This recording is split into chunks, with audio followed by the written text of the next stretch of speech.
एक छोटे गांव में रामू नामक युवक रहता था। वह गांव का सबसे हंसमुख और हार्दिक मनुष्य था। दिन को खेती करके और हाट में सब्जी बेचकर वह जीवन चलाता था। लेकिन रामू का एक खराब अभ्यास था।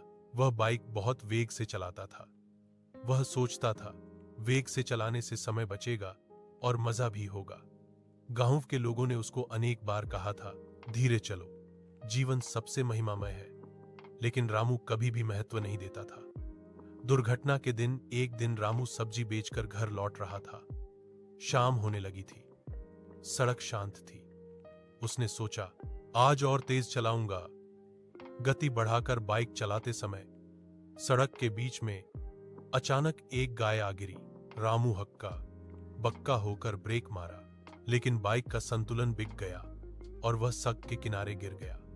उसके हाथ और पैर बुरी तरह से घायल हो गए। गांव वालों ने उसे बुलाया और अस्पताल ले गए। सौभाग्य से वह बच गया, लेकिन उसे 2 महीने बिस्तर पर रहना पड़ा।